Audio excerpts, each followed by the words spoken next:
Ganda ni Mahal, oh. Wow. Wow.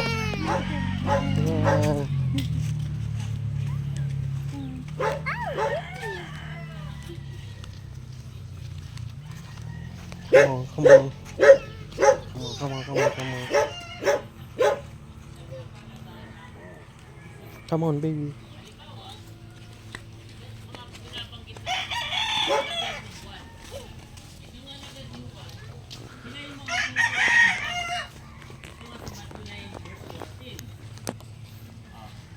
Na magkakayo nagsilapit sa kanya ang mga alagad ni Juan. So, therefore, si Juan, isa po siyang teacher. Isa siyang mangangaral. So, ang mga nakikinig sa kanya, yung sumusunod sa kanya, ang tawag doon, mga alagad.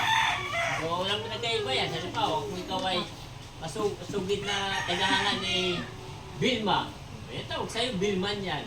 O, di ba? Pagka kay Nora, mga Nuran yan. So, ganoon din.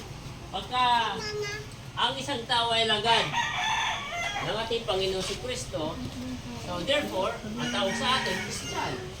So, dito sinasabi sa Matthew 9:40 na mayroon talagang mga disipulo. Ang tawag na alagad, sila yung mga nag-aaral, sumusunod, nakikinig sa mga sinasabi ng kanilang guro o teacher.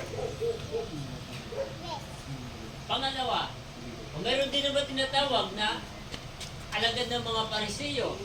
Ano naman ito mga ito? At sinugo nila sa kanya ang kanilang mga alagad. Nakasama ng mga Herodiano na nagsisipagsabi, Guro, nalalaman namin ikaw ay totoo. At itinuturo mo may katotohanan ang daan ng Diyos. At hindi nangingimik kanino man sapagkat hindi ka nagtatangi ng tao. So mga tatanong sa ating Panginoon si Kristo, ito yung mga alagad ni Herodes. Herodiano eh.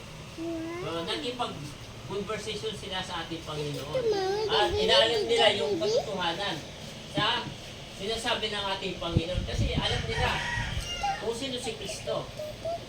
The best teacher, the best master. Kaya ang tinuturo ng ating Panginoon ay pawang katotohanan. Yung daan ng Diyos. So,